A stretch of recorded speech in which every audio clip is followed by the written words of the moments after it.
This is European History's backup video for Tuesday, September 15th, the year of our Lord 2020. Get into position and get going.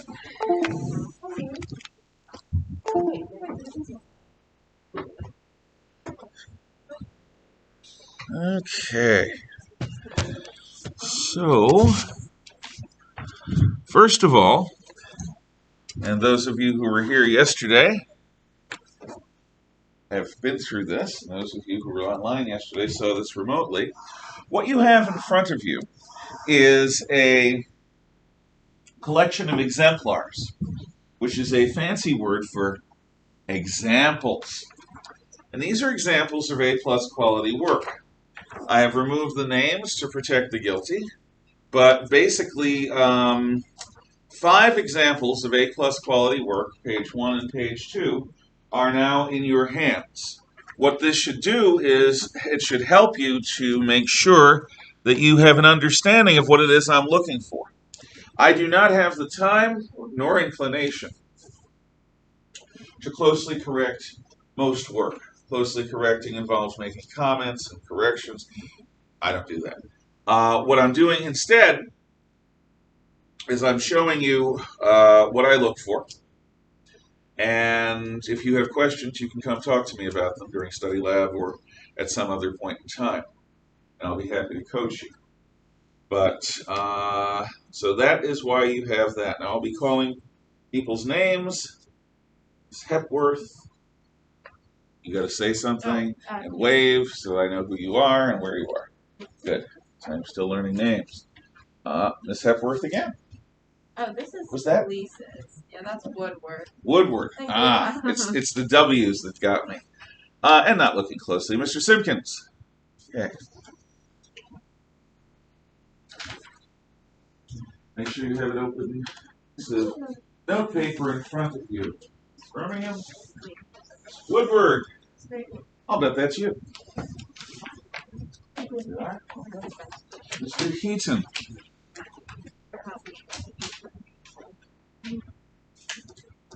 Mr. Knight. You. Hepworth. Yeah. Spodnik.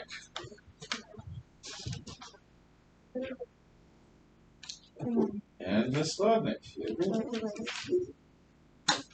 Welcome. Mr. Knife. Oh, sorry. Ms. Birmingham. Mr. Simpkins. And Mr. Heaton. So now, presuming that you did them on time, you've got your first unit survey back. You've got a set of exemplars to use on future unit surveys, although you'll have to extrapolate between the old form and the new form, but that shouldn't be that hard. And you've got your quizzes back. As I said yesterday, but since you're here, for the correction of quizzes, you rewrite wrong statements as complete corrected statements on a separate sheet of paper, and you staple that sheet of paper to the front of whatever old test or old bit of work you're doing, and that way you get half credit for every wrong answer that you wrote. If you're doing a map item, you use a statement of relative geographical location. For example, Spain is east of Portugal, or the Holy Roman Empire is east of France. That would be fine. And if you're doing an ordinal thing, you would say that the painting of Da Vinci's Mona Lisa came before the sack of Rome. At least the Renaissance sack of Rome. Rome had been sacked many times before that. So, any questions on any of the stuff you just got back? Towards the end of class today, we're going to break off early to give you guys the chance to take quiz 13. If you haven't yet turned in the unit survey that's due today for you guys, which is unit survey 13, make sure it's into the period 2 shelf, or period 1 shelf. And you can do that right now if you haven't yet done that. And we'll also, God willing, be having you pick your first quarter case study topics. But that'll be at the end. In the meantime, we now reach the grandparent culturally that the West is closest to, at least that we in the United States are closest to. Rome benefits from being centrally located on the western coast of Italy, which is the primary highway west of the Apennine Mountains, at the nearest ford of across the Tiber River to the sea. And that allows Rome to be a choke point for trade and to benefit by having a toll. Later, when Rome ends up dominating Italia, Italy is fairly central to the Mediterranean Sea, which the Romans later called Mare Nostrum, our sea. And it's in part because of the central location. Now, if you're centrally located and are stronger than your enemies, that's a good thing. Makes it easy to spread out in all directions. But if you ask the Armenians or the Poles what it's like to be central when you tend to be weaker, typically, than your neighbors, it's not fun. Because you basically are conquered again and again and again as a precursor to the various wars between your stronger neighbors. It's like being a midget wrestler between John Cena and, I don't know. Well, I think Stone Cold Steve Austin, because that's the last time I watched wrestling. But yeah, Hulk Hogan, although he's sort of dead, that would be creepy. You'd have like a skeletal wrestler, which requires necromancy, and hopefully wrestling hasn't gone so far as to raise the dead wrestlers in order to boost ratings. Never know, though, with Vince McMahon. Now, Rome starts out as a colony of the Etruscan civilization. The Etruscans are one of the mystery cultures to us in many ways because, like the ancient Indian civilizations of Harappa and Mohenjo-Daro, we can't read their writing. What we do have, though, is extensive archaeological evidence, and we have a lot of Roman sources on who the Etruscans were. It's from the Etruscans that the Romans get their classical gladiatorial games, which are really solemn religious festivals. The Etruscans and later the Romans, at first, before the Greek influences, had terrifying gods. And these gods would happily harrow the souls of the recently dead on their way from this world to the next. Harrowing is not a good thing to experience. So when an honored person dies, a chieftain or somebody great, condemned men will fight to the death to create cover so that the honored soul can make it to the afterlife without being harrowed by the terrifying gods. The gladiators would die in this life, and they would pay for their crimes in the next life by being literally ripped to pieces by hungry, angry, vicious gods, so that by the time they got to the afterlife, they would be torn apart spirits, dysfunctional. The Romans also get augury from the Etruscans, which is studying the future by studying the behavior of birds. And they get their first kings. The last of the Etruscan kings is named Tarquin. He does not have a Death Star, and it's spelled a little bit differently. But the citizens of Rome decide that they want Tarquin out. So they face Tarquin with an ultimatum, leave or die. And Tarquin leaves. Tarquin is Tarquin the Last, or Tarquin the Proud, or Tarquin the Bad. Now, Rome is free. Rome is south of the Etruscans. They're not quite Etruscan culturally. They're north of the plains of Latium. They're not quite Latins culturally, although they're closer to the Latins than to the Etruscans. Rome has a couple of really interesting legends about their creation. First of all, there's the anti-Cain and Abel story of Romulus and Remus, which tells you something about Republican Roman virtue. Romulus and Remus were twin princelings born to a doomed queen. She is taken, and they are taken by the new usurper king and thrown into the Tiber River, left to die. And you expect, except for Moses and Romulus and Remus, you throw a baby in the river, they're going to die. These guys don't die. They survive and are found by a she-wolf. And the famous statues of Romulus and Remus suckling at the teats of the she-wolf are some of the earliest Republican Roman art that we have. What do the Romans take along with the milk from the she-wolf? They take the wolfish qualities of ambition. A wolf, and if you've ever seen a real wolf, they're not like a dog. They have a very different presence. They are not satisfied. They are constantly looking for opportunities. That's ambition. Second wolfish quality, they're wolfish. They're ruthless. A wolf doesn't let anything come between him and his prey. Wolves will not stop. Wolves will not let sentiment get in the way. And Romans see themselves as like werewolves among men. They see themselves as very wolfish men, ambitious and ruthless. But at the offsetting both of these is the third quality of wolves, which is a tender love of family. Once the pack's hierarchy is established, the alphas and the betas and the omegas, everything is fine until the next challenge comes. And wolves can be extremely, surprisingly tender to members of their own pack. And the same thing is true of Romans within their family units. These wolves among men decide that they don't want any more kings. They don't want native kings, so they establish a place where the people are king. Rex publica, republic.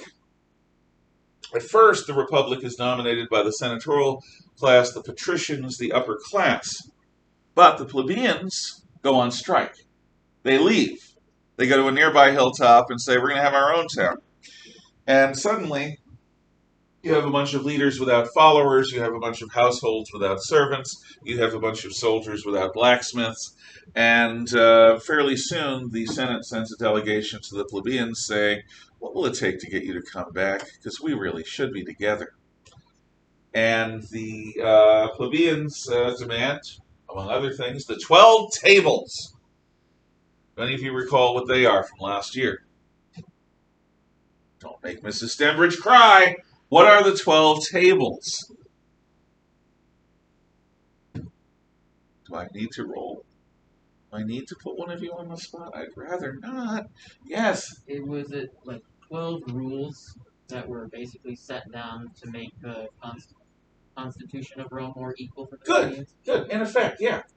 The 12 tables are the fundamental laws of Rome. They are one of the ancestors of the Constitution. You start with Hammurabi's Code, the 10 Commandments, and the 12 tables are right up there. And then you go on to Justinian's Code, Magna Carta, the English Bill of Rights, and all of those things lead to the Declaration of Independence and the U.S. Constitution. 12 tables is something you all should know. So write it down if you don't. They're the fundamental laws of the Roman Republic.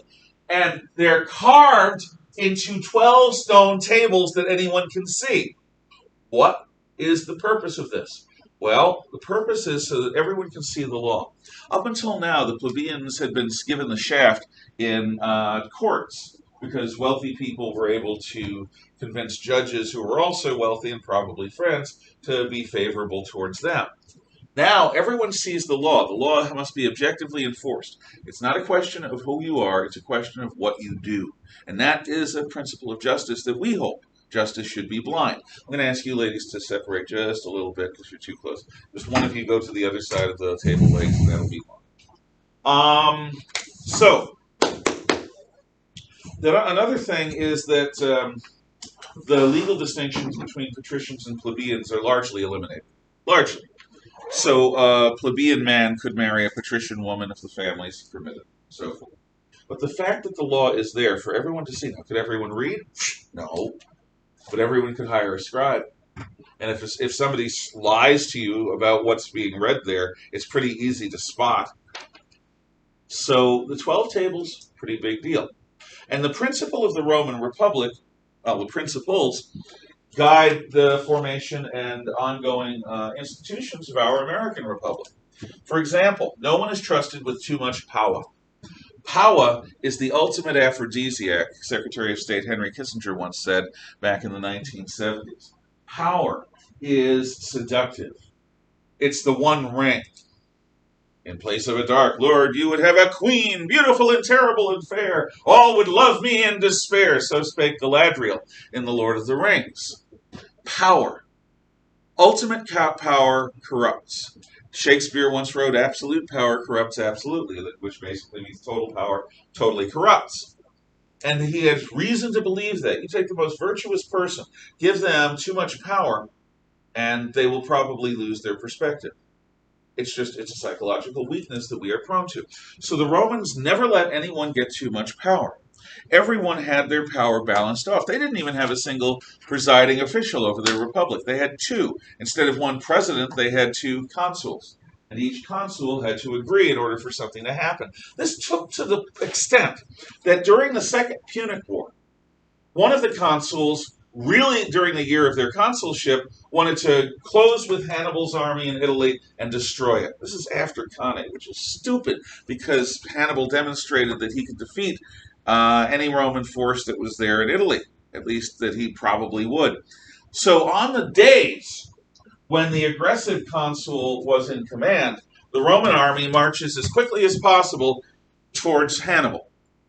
But the other consul is named Fabius, later called Cunctator, frustrator, because he is somebody who frustrates the plans of this other consul and also frustrates the plans of Hannibal. Fabius decides that he doesn't want anything to do with closing with Hannibal's army. What he wants to do is stay far enough away so that Hannibal can't close with him, but close enough so that he can mess with Hannibal's supplies. He's going to be an army present enough to be an irritant, but not close enough to be destroyed. So every day Fabius is in command. The Roman army marches as quickly as possible away from Hannibal's forces. And the Roman army literally for that entire year goes zigzag, zigzag, zigzag, just at the periphery of Hannibal's effective striking range. Nobody is trusted with too much power. But what about those times when you have a genuine crisis and you need one strong hand at the helm? Otherwise the ship will founder on the rocks of circumstance and outrageous fortune. Well, then you appoint a dictator. Dictator is a temporary total power person, temporary king. Dictator can make everyone wear purple ribbons on Thursday if they want. Dictator can make any law in support of saving the realm. However, dictator's term is strictly limited to the duration of the crisis or 6 months, whichever is quicker. And at the end of their term, the dictator can be sued in law courts for anything that they do that violates Rome's freedom. So for a while, this system works. The very best dictator in human history is not Joseph Stalin or Mao Zedong or Adolf Hitler. Those are the most terrible dictators in human history, along with Pol Pot and Kim Il-sung and his son and grandson, Kim Jong-un and Kim Jong-il. The greatest dictator in human history was Cincinnatus, the man for whom Cincinnati, Ohio is named. Cincinnatus was a retired senator and general who was working in his fields one day, weeding turnips, when a senatorial delegation arrived. Cincinnatus looks up and expects them to come out into the muck with him. They do, getting dirty. This amuses Cincinnatus a little bit.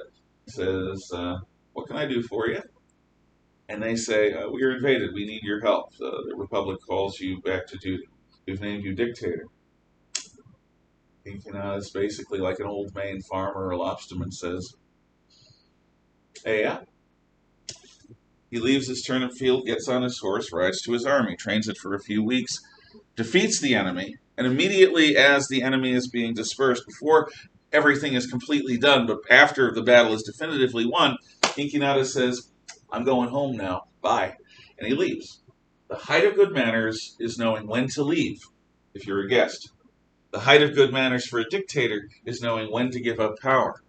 Cincinnatus did not crave power. He really, really, really wanted to work on his farm with his turnips. And the moment he could, he went back to them. That's the best dictator. That is why George Washington is called the American Cincinnatus, because Washington could have been king. People wanted to make him king. Washington refused again and again to become king. Then they said, why don't you be... Oh, the people who love separation of church and state really should learn about this story. Then a group of powerful delegates from the Constitutional Congress offer Washington the headship of the Church of the United States, a Protestant church analogous to the Anglican Church or the Church of England, where Washington would be defender of the faith. Washington said, if I wasn't going to become your King George, who on earth do you think I am to become your Pope? No, No, I will not be the head of a church of the United States. And the idea was scrapped. And instead of having a official church of the United States, we have religious freedom and plurality, religious toleration. That does not mean that we are atheists or agnostics, no matter how many modern people want to change it to be that. It means that we are a Judeo-Christian society tolerant of other faiths. We do not have a single practicing church of the United States, and that is in part because of George Washington. So Washington won't be king. He won't be the head of the church. What can we make Washington be? Oh, let's make him presiding officer, praeses, or president. For life, of course, with fairly broad powers. And Washington says a presidency with broad and unlimited powers for life is king. I'm not doing it. No, no, no. Well, what about a presidency that you have to run for every 4 years? And Washington is talked into that. Why? Because Washington was the indispensable man of the American Revolution. Without Washington, the southern and northern colonies likely would have split, and in splitting would have been defeated in detail by the British. Washington was a man north and south respected. Washington was the man who led the army to victory. Washington didn't want power, and there's nothing more attractive to a free people than to give power to somebody who doesn't want it. So Washington allows himself to be tempted to run for president in 1788, and again in 1792. But in 1796, he says he retires. He gives a rousing retirement address, which you will probably have encountered in civics, and which you will certainly encounter in U.S. history and U.S. government. Washington's farewell address is basically required reading for Americans, at least understanding what it means. But Washington is the American Cincinnatus because the Army and the Continental Congress and the people wanted him to be king, and he said no. They wanted him to be dictator for life, and he said no. Again and again. And he, unlike Caesar in Shakespeare's play Julius Caesar, Washington actually means it when he says, no, I don't want to be your ruler. Caesar wants to be the boy. Okay. So the Roman Republic is this example to the United States of keeping power divided, always balancing one person's authority against another's, requiring people to work together and slowing down change. You got to understand, a free people do not want a strong revolutionary government bringing about fundamental change. That is antithetical to freedom. Why? Because your revolutionary fundamental change is your hell. Your revolutionary fundamental change is your hell. Our Constitution is anti-utopian. It's anti-socialist Marxian because socialists, Marxists, and other materialistic utopians point at building heaven on earth as their goal. That flag does not represent any utopian goal. That flag represents the ongoing freedom of each individual American to think their own thoughts. And that means we will never achieve a utopia. We will never achieve somebody's perfect vision because one person's perfected vision really becomes the living hell for anyone else. That one person has all the creativity, no one else does. They must live within that person's model. That's not freedom. Our Constitution is set up to prevent any one side from achieving total victory, permanent victory. Because if that happened, freedom would die. Our Constitution is not about any vision. It's not about a perfected union. It is about preserving the power of each individual to make their own choices and make those choices stick. That is why in the United States, if you want to fundamentally change something, you need to win a series of consecutive election cycles. One congressman can't change the country. One president can't change the country, even if they have 2 terms. What you need is a dynamic president with a new vision. This has happened. It's happened under Franklin Roosevelt. It happened under Woodrow Wilson before him. It happened under Ronald Reagan after him, and Lyndon Johnson between those two. You need a president who has a vision, who runs on that vision and gets elected not once but twice. You need a Congress that is swept into office with harmony to that presidential vision in the House and Senate who will vote for those changes. You also need a court system that is inhabited by judges and Supreme Court justices who are willing to see a fundamental shift in the interpretation of what freedom and the Constitution means. Usually, any fundamental change is going to take between 8 and 16 years. It's designed to. Our system is not designed to allow any one party, any one president, any one vision to quickly change us. Because in changing us, it's very easy to have unanticipated consequences that require us to lose our freedom. So our government is not meant to be efficient. Our government is not meant to be able to quickly do anything. Our government is intentionally made inefficient, as the Roman Republic was, in order to preserve the state of freedom that we now hold. If you want to understand utopia according to the Founding Fathers, we've been living in it since 1788. A land where Americans can reform, a land where Americans can change the Constitution slowly, a land where the definition of a fully enfranchised human being has gone from property-owning white men to include everyone over a certain age, except for felons in certain states who are legal residents of the United States, legal citizens of the United States. And there are people who want to expand those boundaries too. We'll see. That's the whole idea of freedom. Do the American people agree? And in each case, it was the group that had power that chose to share it. That's one of the amazing and wonderful things about America. It wasn't blacks that won freedom for blacks. It wasn't women that won the right to vote for women. There were blacks and there were women who wanted those things and who advocated for them. And some of them, like Harriet Tubman and Frederick Douglass, were heroic. But it was the voters of that moment, of the more restricted group, who elected officials and passed constitutional amendments to expand the idea of who could vote. That is something that our lovely protesting fellow Americans forget when they try to tell the tale of an evil, systematically racist America. That's not the case. At least it is not the case historically and objectively. It is an argument. It is not a fact. We are the Roman Republic reborn. There was another principle of the Roman Republic that we didn't follow. Service means citizenship. Robert Heinlein in the 1960s, late 50s, early 60s, wrote a book called Starship Troopers, which was made into a horrible movie back in the 90s. Fun adventure movie, horrible to his philosophy. What Heinlein did is he took the electoral philosophy of the Roman Republic and posited it being reborn into a future the United States and maybe United Earth. The Roman notion was this: if you didn't personally put your life on the line for your country, you have no business determining its future. So citizenship was restricted to veterans. If you served your time in the legions, you could vote.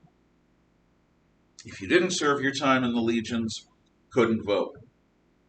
Don't even talk to me about Roman women. Roman women had quite a bit of freedom, but nobody talked about giving women the right to vote back in those days. To be a Roman citizen, to be a Roman father, a politician, you had to be a soldier first. You had to take your one and only life and put it on the line for your country. And that is what gives you the moral authority to determine your country's fate. The senators of Rome were called conscript fathers, which means they were draftees. That's what the word conscript means. And as they carried their stools to Senate meetings every day, people would greet them on the street, Salve, conscript father. Service equals citizenship. Now, we didn't decide that. Our founding fathers did not make military service a requirement for citizenship. They made it basically education. Wealthy, propertied men were going to be more educated than anyone else, and wealthy, property men were going to be more cautious about the role of government in life because they not only had their lives, but they had their property on the line. At no time have we ever required military service for the franchise. But the Romans did. And as long as the American Republic has been around, Rome's been around for at least 2 years for every year that the United States of America has existed. Their system worked, for better or worse.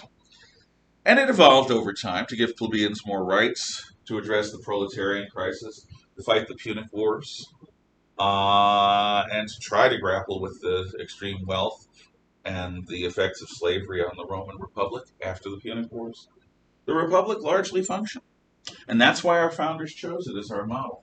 Because unlike Athenian democracy, which was inherently unstable and didn't really function for more than a century or two, the Roman Republic was around for about 500 years. So why did it fall? Quick story. Most people think that the Roman Republic involved, the fall of the Roman Republic involved a bunch of aggressive dictators who stole the freedom of the people of Rome. No, I don't believe that at all. People of Rome gave up their freedom in return for security. And as Benjamin Franklin once said, anyone who's willing to give up their freedom for security will have neither and deserve will lose both and deserve neither. Finally remembered. In the Punic Wars, Rome was in a fight for its life, a lot like our World War II. You want to know how serious World War II was? My mother-in-law was in high school when Pearl Harbor was bombed. She lived on the coast of Massachusetts. She loved and trusted her father. The war began in early December. My mother-in-law's birthday was the day, and is the day after Christmas. Her father saw that she was worried, and they talked about it. And her father gave her the best Christmas gift, Christmas 1941, that he could think of, and she appreciated it as the greatest Christmas gift that he could give. He promised her that if German or Japanese soldiers ever landed near their home, and they couldn't get away, that he would personally kill her to prevent her from being raped and brutalized by the invaders. And she thanked him for it. It was an expression of love. That interaction is almost impossible for a modern American to understand, because that interaction is rooted in the fear, the plausible fear of enemy soldiers conquering our homes. Most Americans can't imagine that. Can't imagine any scenario where that could happen. So the things that people need to do if they're in the process of being conquered, those ideas never occur to most people. And thank God for that. What a terrifying Christmas. But Rome survives the Punic Wars as we survived the Second World War. In fact, Rome prospers like never before, but it's prosperity for the super rich, built on an economy flooded with slaves. Slaves are property. How could slaves be a bad thing? Unless you're one of those people that believe slavery is evil. How could slaves be a bad thing? That is what I'll ask you to think about as we pause in the lessons and